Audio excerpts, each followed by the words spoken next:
예산 우리 하나님의 말씀은 베드로후서 1장입니다. 베드로후서 1장 1절서부터 4절 말씀이 되겠습니다. 제가 봉독을 해드리도록 하겠습니다. 베드로후서 1장 1절부터 4절 말씀이 되겠습니다. 예수 그리스도의 종이며 사도인 시몬 베드로는 우리 하나님과 구주 예수 그리스도의 의를 힘입어 동일하게 보배로운 믿음을 우리와 함께 받은 자들에게 편지하노니, 하나님과 우리 주 예수 그리스도를 알므로 지혜와 평강이 너희에게 더욱 많을지어다. 그의 신기한 능력으로 생명과 경건에 속한 모든 것을 우리에게 주셨으니, 이는 자기의 영광과 덕으로서 우리를 부르신 이를 알므로 말미암음이라. 이로써 보배롭고 지극히 큰 약속을 우리에게 주사, 이 약속으로 말미암아 너희가 정욕 때문에 세상에서 썩어질 것을 피하여 신성한 성품에 참여하는 자가 되게 하려 하셨느니라. 아멘. 고맙습니다. 저희들이 무엇이간데 여호와께서 인자로 간을 씌우시고 하나님의 거룩한 자녀로 인쳐주시고 날마다 살아계신 하나님의 은혜 가운데 하루하루를 살아가게 하시고 주의 날 살아계신 하나님을 예배하며 이 시간 주의 말씀을 청종할 수 있는 은혜를 주심을 감사합니다. 말씀이 선포될 때 우리의 마음의 문을 열어주시고 길을 여셔서 성령이 이 아침에 교회들에게 하시는 주의 음성을 듣게 하옵소서. 악한 노림의 세력이 틈타지 못하게 하옵소서. 예수님 이름으로 기도하옵나이다. 아멘. 할렐루야. 자, 우리 옆에 있는 분들과 하나님 우리와 함께 하십니다. 인사하겠습니다. 하나님 우리와 함께 하십니다. 1947년 사해 근방에서 쿰남 동굴에서 이제 엄청난 보물이 발견이 되는 사건이 있었습니다. 한 소년이 잃어버린 양을 찾다가 그 절벽에 위치한 동굴을 발견하게 됩니다. 차마 이제 무서워 들어가지 못하고 동굴 쪽을 향해서 돌을 던졌는데 이제 항아리가 깨지는 소리가 들립니다. 소년이 뭐가 있는가 싶어 들어가 봤더니 열 몇 개의 항아리가 발견되어졌습니다. 그리고 그 안에는 두루마리가 들어 있었습니다.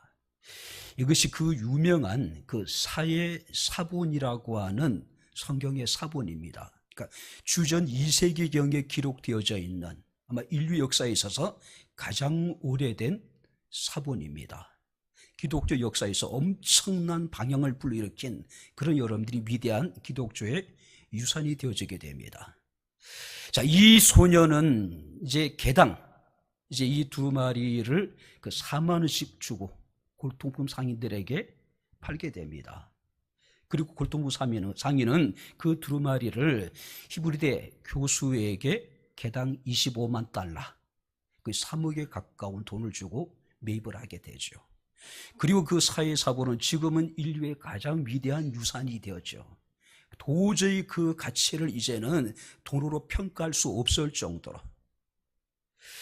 숭실대학교 그 전시에 갔을 때 사해 사본 일부가 이렇게 전시되어져 있는데, 야, 2000년이 넘는 시간 동안에 어떻게 이렇게 보존되어 있었을까?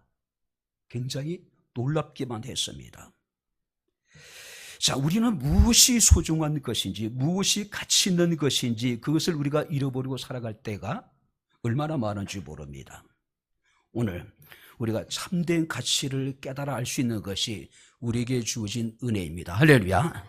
세상에 가장 가치 있는 게 무엇일까요? 건축자의 버린 돌이 모퉁이들이 되셨죠. 바로 예수 그리스도가 우리의 최고의 가치입니다. 할렐루야. 그가 우리의 최고의 보물이 되어야 되지 않을까요? 그래서 사람들은 노래합니다. 주 예수보다 귀한 것은 없다라고요. 자, 오늘 우리 본문 베드로후서는 베드로 전서가 작성된 지 3년 정도 지난 뒤에 기록된 서신입니다. 당시에는 네로 황제가 광기를 부리고 수많은 그리스도인들을 잡아서 그런 죽이는 그런 절체절명의 위기 속에서 이 베드로는 바로 박해를 당하고 있는 성도들을 향해서 로마에서 이 편지를 썼다라고 이야기를 합니다.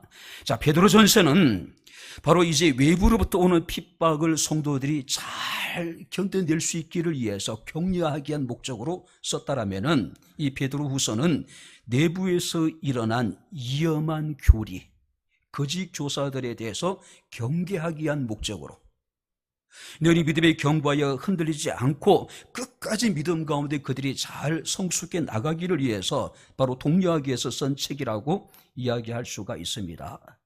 자, 디모데후서가 사도 바울의 유언서라면 이 베드로후서는 바로 사도 베드로의 그 유언과 같은 성격을 가지고 있습니다. 한마디로 베드로가 바로 교회에 보내는 마지막 당부라고 이야기할 수가 있겠죠. 자, 오늘 우리가 1절부터 우리가 4절 말씀을 보게 되면은 베드로후서의 서론 부분입니다. 베드로는 수신자들과 함께 인사만을 나눕니다. 그리고 이제 성도들에게 주어진 놀라운 하나님의 보배에 대해서 바로 성도들을 이제 여러분들이 격려하고 있는 모습을 우리가 보게 됩니다. 그 선물이 얼마나 아름답고 귀하든지 벤겔이라는 분은 이런 식으로 표현했습니다. 이 본문에 대해서 이 시작 부분에는 멋진 상쾌함이 있다. 자, 베드로 후서의 이 서론 부분에는 멋진 상쾌함이 있다라고 이렇게 이제 이야기를 할 정도입니다. 자, 그렇다면 여기서 사도 베드로를 통해서 하나님께서 우리에게 바로 허락하신 보배로운 선물이라는 것이 무엇일까요? 바로 그것은 간단하게 얘기하면은 하나님의 신령한 은혜가 되겠죠. 우리가 고린도전서 2장 9절 말씀을 보게 되면 이 신령한 은혜에 대해서 이렇게 여러분들이 말씀하고 있습니다. 기록된 바 하나님이 자기를 사랑하는 자들을 위하여 예비하신 모든 것은 눈으로 보지 못하고 귀로 듣지 못하고 사람의 마음으로 생각지 못하였다 함과 같으니라. 하나님께서 우리에게 베푸신 이 신령한 은혜라고 하는 것은 눈으로 보지 못하고 귀로 듣지 못하고 우리 사람들이 마음으로도 생각할 수 없었던 것이라는 것이죠. 자, 그렇기 때문에 그 은혜는 보배로운 것이라는 것이죠. 자, 여기서 보배롭다라고 하는 것은 그 가치를 도저히 헤아릴 수 없을 정도로 고귀한 것.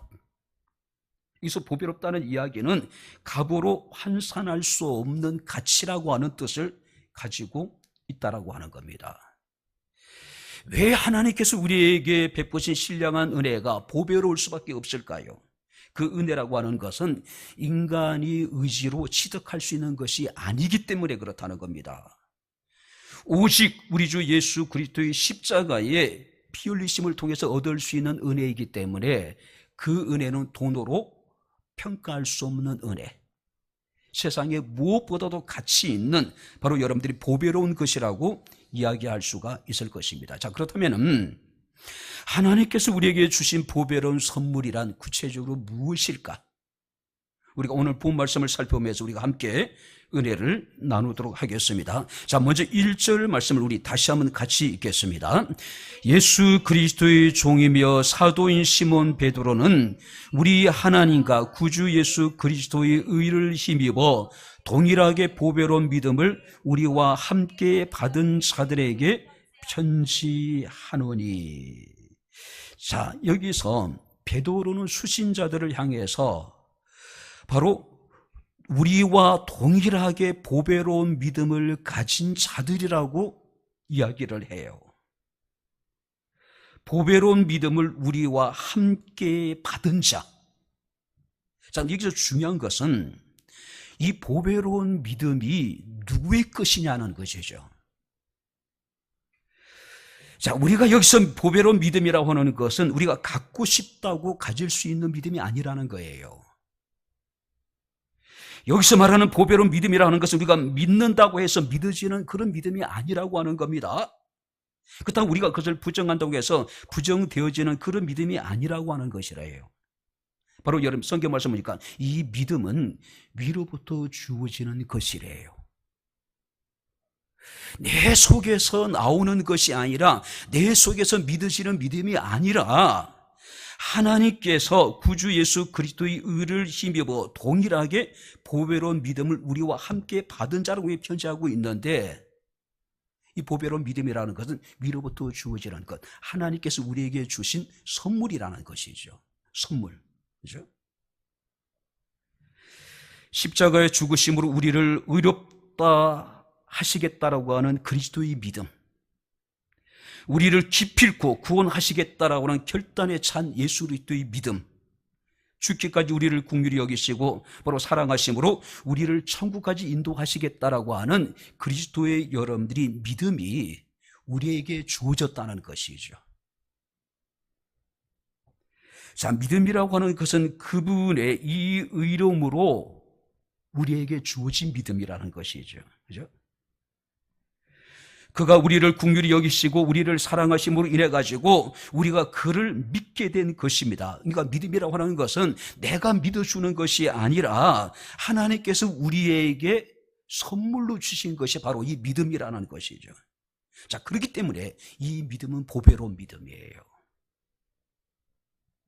우리는 얼마나 변덕스러운지 모릅니다. 근데 그 변덕스러운 우리의 믿음이 보배로울 수 있을까요? 아니잖아요. 어쩌면 우리의 믿음이라고 하는 건 굉장히 가치 없습니다. 때로는 여러분들이 무의미할 때가 얼마나 많은지 몰라요. 우리의 믿음이 보배로울 수 있는 것은 그 믿음이 하나님으로부터 주어진 믿음이기 때문에 그 믿음이 보배롭다는 이야기예요.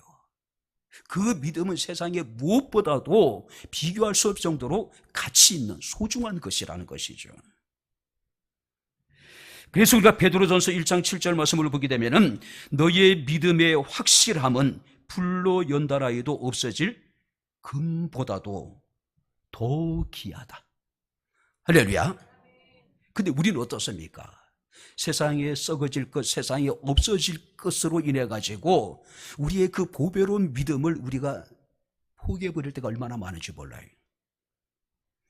에베소서 2장 8절 말씀을 보게 되면은 너희는 그 은혜에 의하여 믿음으로 말미암아 구원을 받았으니 이것은 너희에게 난 것이 아니요. 한번 따라해 보시기 바랍니다. 하나님의 선물이라.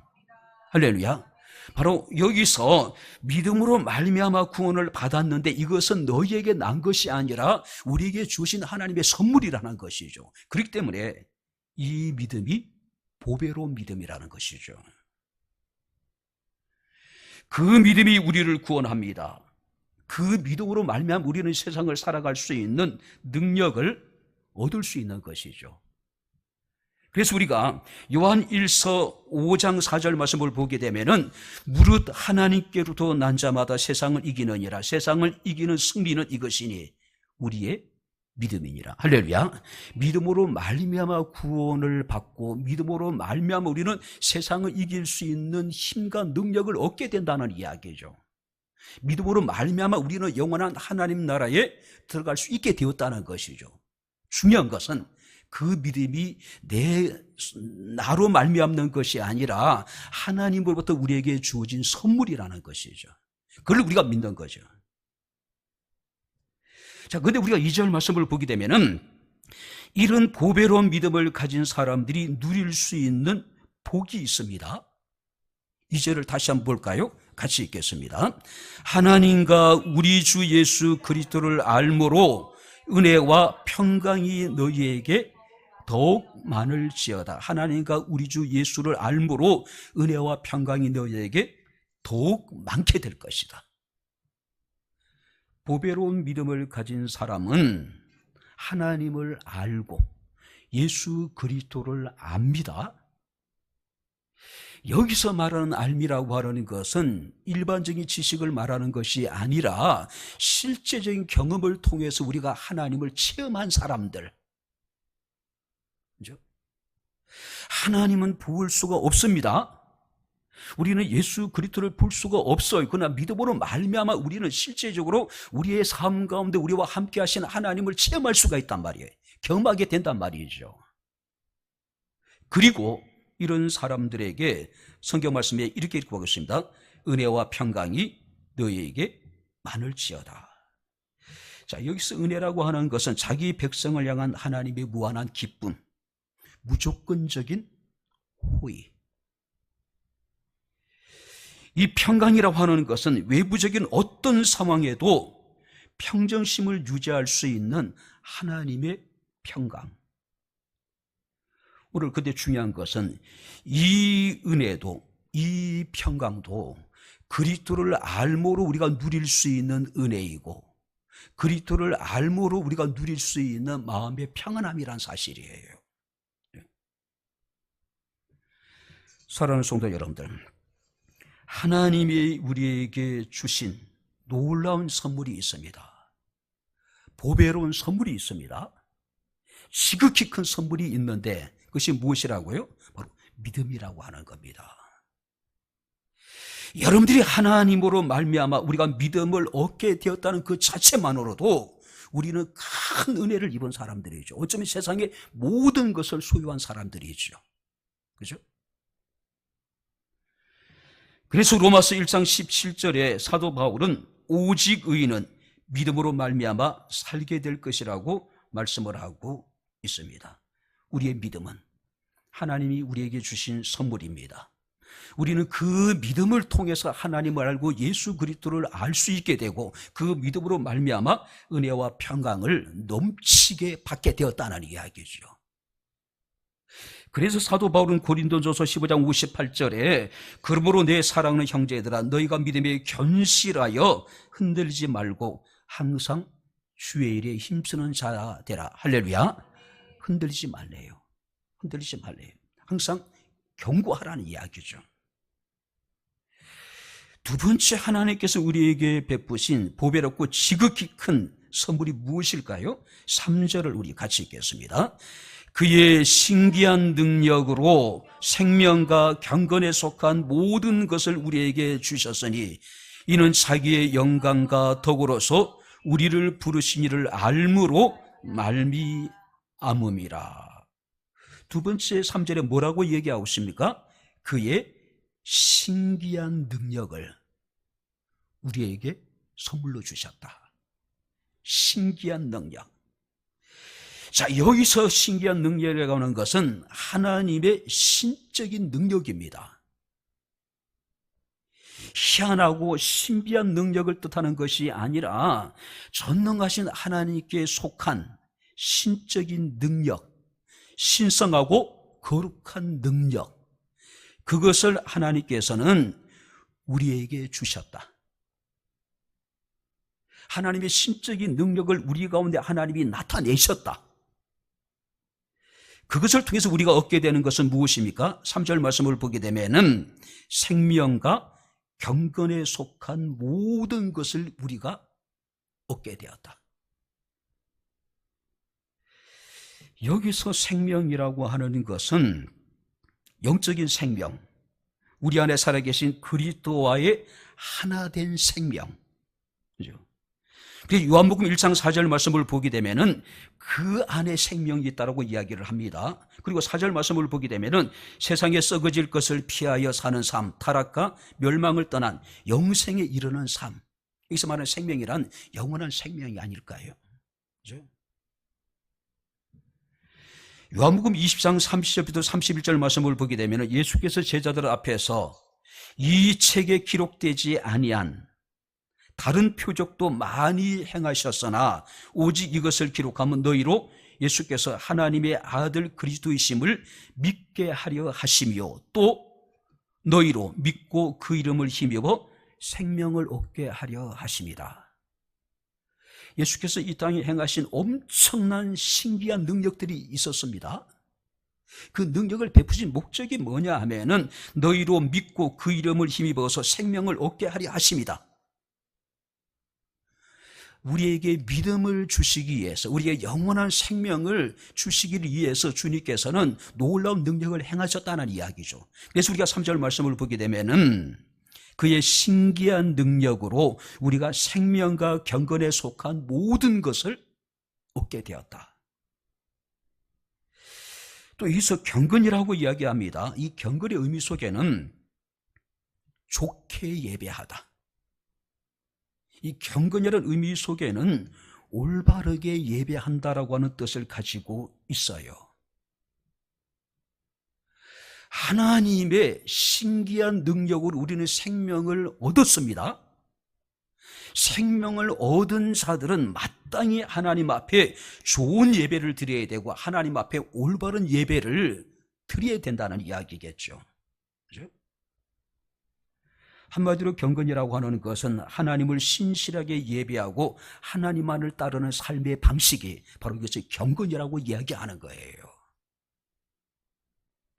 자, 그렇다면 좋은 예배는 어떤 예배일까? 우리가 하나님 앞에 드리지는 올바른 예배는 어떤 예배일까요?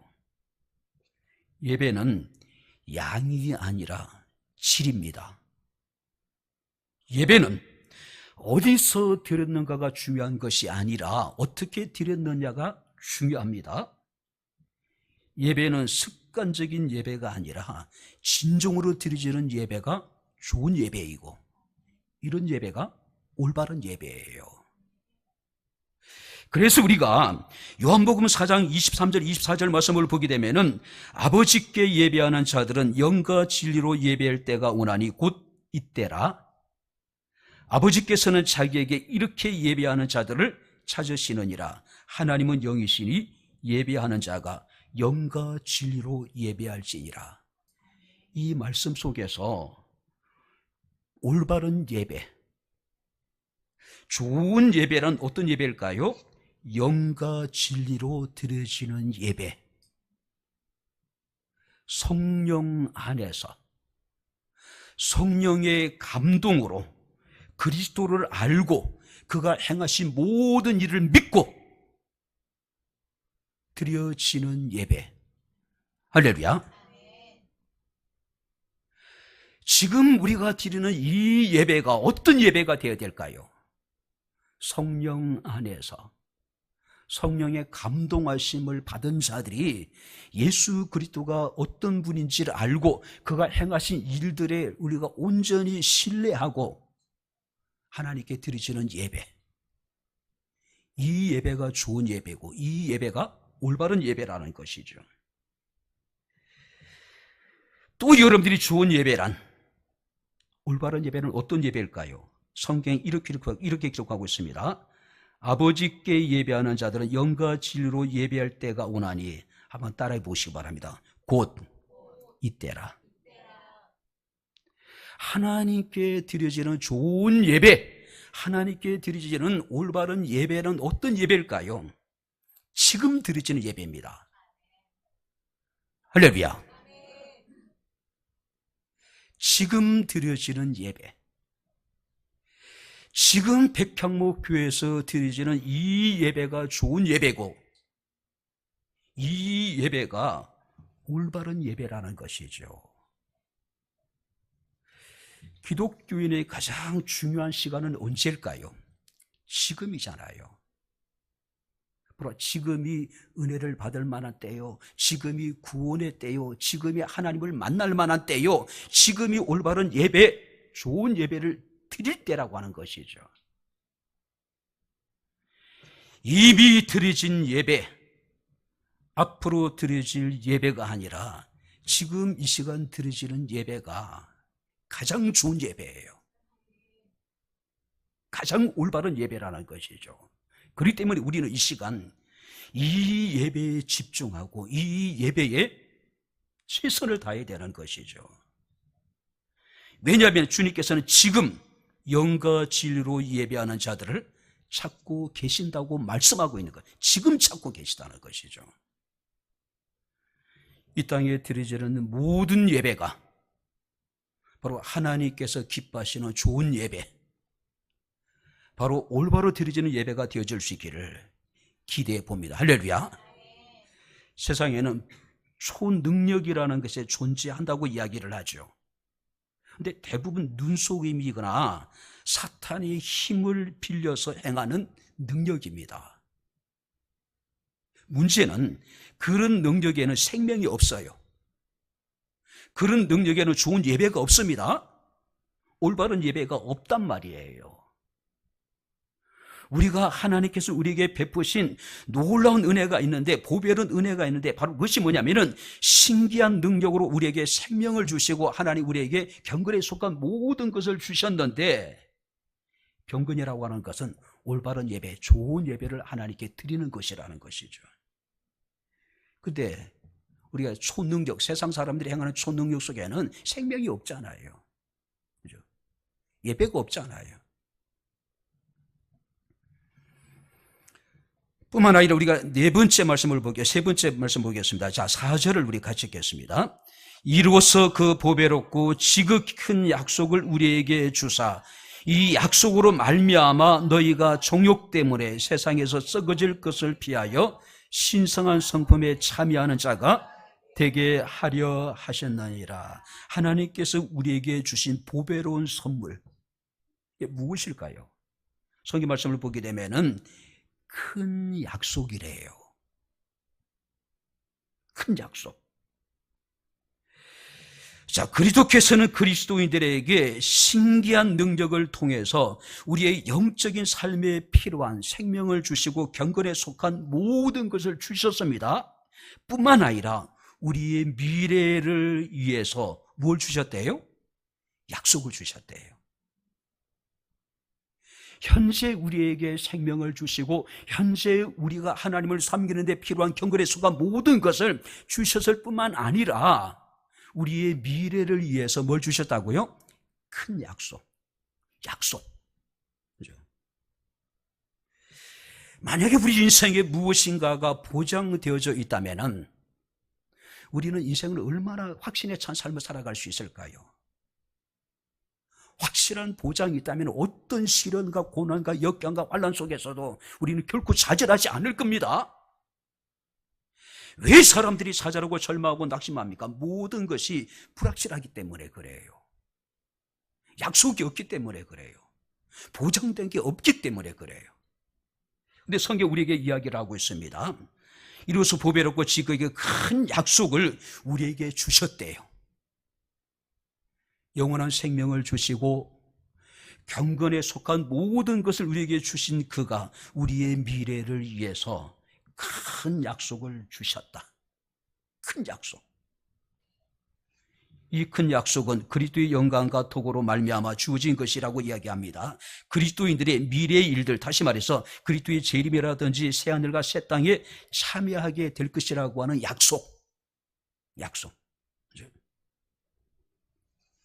자, 그런데 그 약속이 얼마나 아름답고 그 약속이 얼마나 가치 있든지 보배롭고 지극히 큰 약속.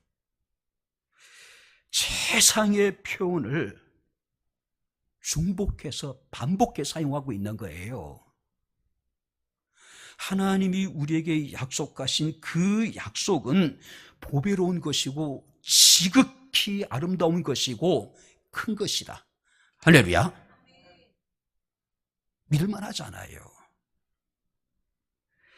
사람들의 약속이라고 하는 것은 우리가 절대적으로 신뢰할 수 없는 것이잖아요.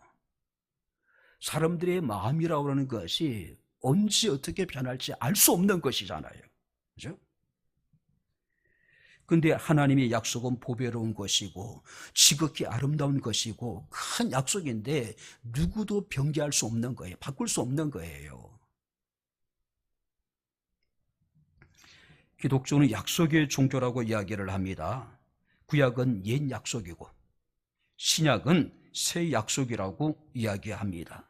약속은 하나님과 인간 사이의 약속입니다.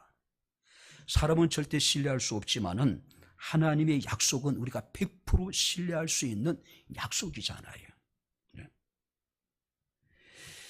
이 약속은 크게 두 가지로 나눌 수 있을 것입니다. 누구든지 저를 믿으면 멸망치 않고 영생을 얻게 될 것이라고 하는 약속. 할렐루야. 뿐만 아니라 우리가 죽어서 영원한 하나님 나라에 들어갈 것이라고 하는 약속. 이 약속이 있기 때문에 우리가 신앙생활을 할 수 있는 것이죠. 이 약속에 대한 확신이 있기 때문에 어떤 시련과 고난과 역경 속에서도 변함없이 우리 주 예수 그리스도를 우리가 사랑할 수 있는 것이 아닐까요? 자, 그런데 이 약속을 받은 자는 성경이 이렇게 기록하고 있습니다. 이 약속으로 말미암아, 너희 정욕 때문에 세상에 썩어질 것을 피하여 신의 성품에 참여하는 자가 될 것이다. 이 지극히 보배롭고 아름다운 큰 약속을 받은 사람들은 이 약속으로 말미암아 세상에 썩어질 것을 피한대요. 내가 구원을 받고 영원한 생명을 얻고 내가 천국에 들어갈 것을 우리가 약속받은 사람들은 이 약속으로 말미암아 세상에 썩어질 것을 피하여 신의 성품에 참여하게 된다는 이야기죠. 근데 5절 7절 말씀을 보게 되면 신의 성품에 참여하게 되는 성도들이 지녀야 될 구체적인 덕목들이 쭉 기록되어 있죠. 여러분 제가 읽어드리겠습니다. 너희가 더욱 힘써 너희 믿음의 덕의 지식을, 지식의 절제를, 절제의 인내를, 인내의 경건을, 경건의 형제의 우애를, 형제의 우애에 사랑을 더하라. 여기 보세요. 여러 가지 덕목들을 열거하면서 베드로가 제일 먼저 언급한 것이 뭘까요? 믿음이에요. 그리고 마지막 덕목이 뭡니까? 사랑이에요. 믿음으로 시작해서 사랑으로 아름다운 열매를 맺으란 이야기예요.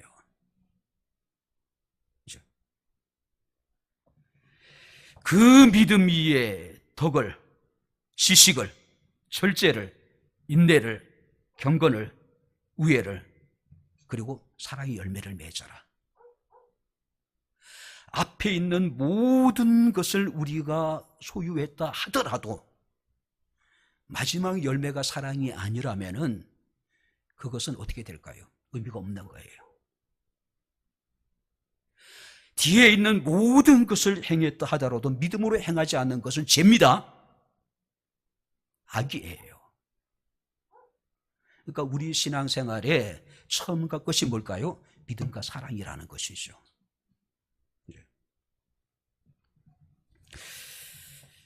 만약에 정년퇴직을 앞둔 두 사람이 있습니다.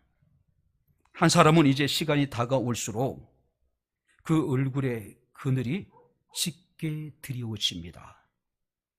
시간만 나면 먼 산을 쳐다보고 한숨만 쉬고 있어요. 사람이 멍해집니다. 퇴직 후에 살아갈 길이 막막하기 때문입니다. 모아놓은 돈도 없고 퇴직금도 그렇고.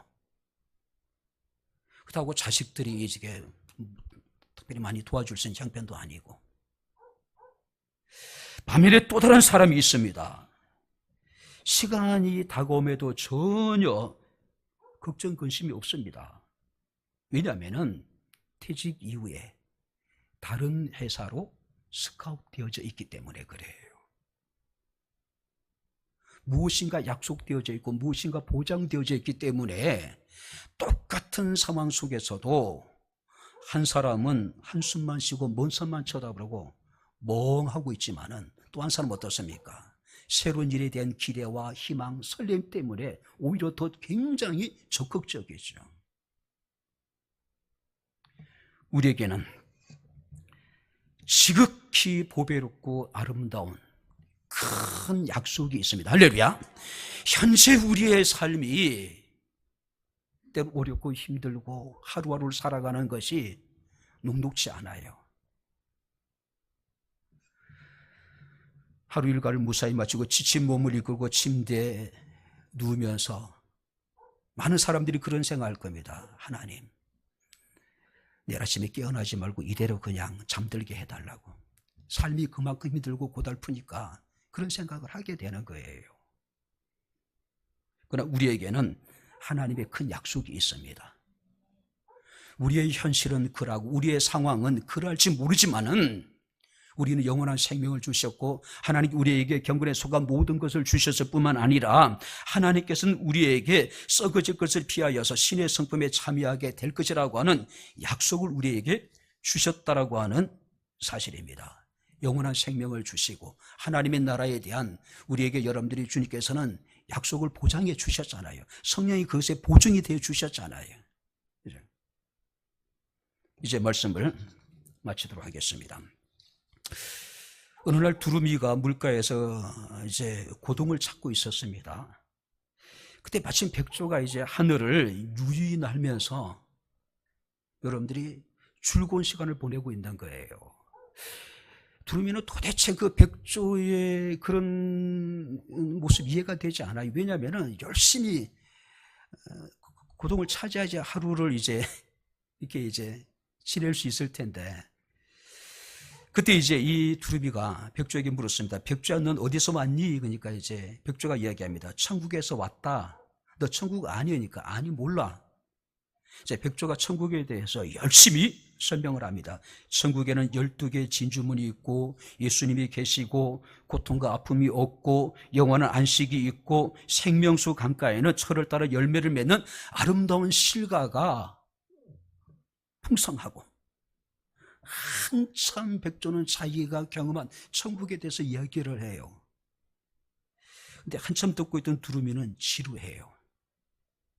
말을 끊고 묻습니다. 천국에 거기 고동도 있니? 그러니까 백조가 아니, 거기는 고동이 없어. 두루미가 이야기합니다. 굉장히 실망해서, 야, 그런 천국 너 혼자 가라. 나는 안 갈란다. 지금 나에게 중요한 것은 고등이야. 지금 오늘 살아가고 있는 우리들의 모습이 아닐까요? 하나님의 약속은 별로 중요하지 않아요. 하나님이 우리에게 주신 보배로운 선물 같은 것에는 관심이 없어요. 오직 현재 우리 눈앞에 있는 그것에 우리는 집착을 합니다. 그것에 매몰되어져 있는 거예요. 우리는 세상 사람들이 갖지 못한 가장 보배롭고 지극히 큰 선물을 받았습니다. 보배로운 믿음을 주셔서 하나님과 예수 그리스도를 알고 하나님의 은혜와 평강을 누리게 하셨습니다. 신기한 능력을 통해서 생명을 주시고 우리가 경건에 속한 모든 복을 주셔서 하나님을 올바로 예배할 수 있는 은혜를 베풀어 주셨습니다. 보배로운 지극히 큰 약속을 주셔서 우리로 하여금 구원해 주시고 영원한 하나님의 나라를 우리에게 보증해 주셨습니다. 그리고 세상에 썩어질 것을 피하여 신의 성품에 참여하는 자가 되게 해 주셨습니다. 누가 우리에게 이런 은혜를 베풀고 누가 우리에게 이런 선물을 줄 수 있을까요? 오직 예수 그리스도를 통한 우리에게 주어진 하나님의 선물입니다. 할렐루야. 이 선물에 대한 감격과 기쁨을 가지시고 보답하는 마음으로 주의 일에 힘쓸 수 있는 우리 백향목교회 사랑하는 모든 성도들이 다 될 수 있기를 주님 이름으로 축원합니다. 기도하겠습니다. 좋으신 나의 아버지 하나님, 하나님의 은혜와 사랑을 진심으로 감사를 드립니다. 세상이 줄 수 없는, 세상이 알 수 없는 하늘에 속한 보배로운 선물을 우리에게 주시고 우리가 아버지 그 선물에 대한 감격과 기쁨을 가지고 그 선물에 대한 보답하는 마음으로 주의 일에 힘쓰며 교회를 섬기며 교회를 통해 맡긴 주의 사명을 잘 감당할 수 있는 은총을 우리에게 허락해 주옵소서. 보배로운 선물을 소중하게 여기며 아버지 하나님께서 우리에게 선물을 주신 참된 목적을 깨달아 알고 하나님 마음에 합한 부끄럽지 않는 우리의 삶이 되게 하옵소서. 예수님 이름으로 기도하옵나이다. 아멘. 이제는 우리 주 예수 그리스도의 은혜와 하나님의 크신 사랑과 성령님의 교통 교제의 제 충만 역사 인도하심이 살아계신 하나님을 영과 진리로 예배한 백향목교회 사랑하는 모든 성도들 머리머리 위에 저희들의 가정과 직장과 사업장과 이 나라 이 민족 위에 지금부터 영원토록 함께 있을지어다. 아멘.